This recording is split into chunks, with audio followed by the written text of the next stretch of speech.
In 2019, we went on some international mission trips. One of the things we took away when we got home was, what are we doing here? We knew that we wanted our daily life to be serving here at home. We started a lifestyle and a more of a rhythm of serving here at home, and that started with AKZ, the 20s group, marriage coaching. It all started because of our international mission trips that just kind of kicked us into gear of this is what we need to be doing with our life. We fell in love with the people. We fell in love with the idea of serving people. The people here around us in our neighborhood and in our church and our city are no different than the people we saw in Myanmar and other places around the world.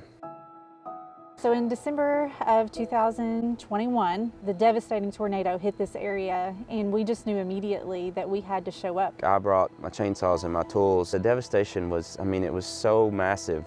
There was no way that any one person could make a difference doing that. I was a little bit deflated. It was in the conversation home that she really helped me see that that's not what this is about. We just knew we needed to do more relationally, listening to people, hearing their stories. You can't not love someone once you hear their story. Kristen's more the organizational person, the get it done person. I want to sit and talk. I want to find out more about the person. I want to build a relationship and dig deeper and get to really know them. We make a good team because it requires both, but she's good at the parts that I'm not, and I feel like I'm better at the parts that she's not. Jack helps people learn their why, and I help people set and achieve goals so that they can flourish. I struggled for a long time figuring out my why and my made for this, and was looking for it in something bigger that I should be doing. And I found that's not what it was. It's just in using my gifts that God has given me in a relational way with other people and for the benefit of those people. That's why the next trip we came to Penny Rock. We wanted to go where the families were. We wanted to go and see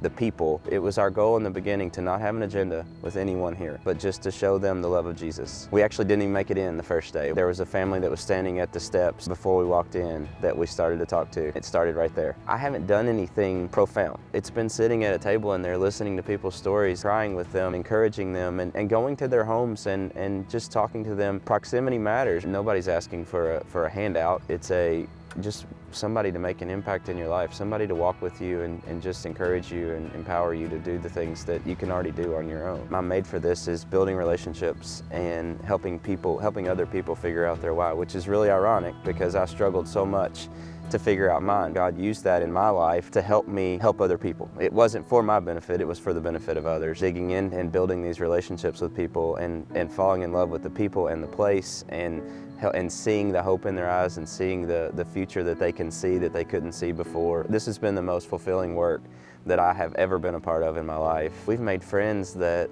we have fallen in love with. They have no idea how it's blessed us just being able to be here and be with them. We didn't want to stay in the relief stage of things. We wanted to move on into rehabilitation and restoration of lives. Not only the life that they had before, but beyond that. A place of restoration that God has in mind for them. If you just let life happen, you will not achieve the things that you wish you would have. But if you're intentional about it, then you can make those things happen. And so when I build relationships with and help other people, it becomes just a part of me to want to help and empower them to achieve goals that they have for themselves. As much devastation as there was, we have seen so much hope come out of that. Only God can use something like that to turn it and make it be a beautiful thing, not only for their own life, but generationally. I have a dream for a unique church plant here, having meals together, creating that radical belonging gathering to be able to learn more about Jesus. I want to love on you and help you in any way that I can. We want to meet them where they are. My dream is a flourishing town, but that starts with flourishing families. It's been cool to watch from a personal standpoint, but it's been so much cooler watching God use my made for this and my gifts to bless others and benefit other people in a way that I never would have seen coming at all. God does gift us each so uniquely, but those gifts are never for ourselves. They're always for other people. Absolutely.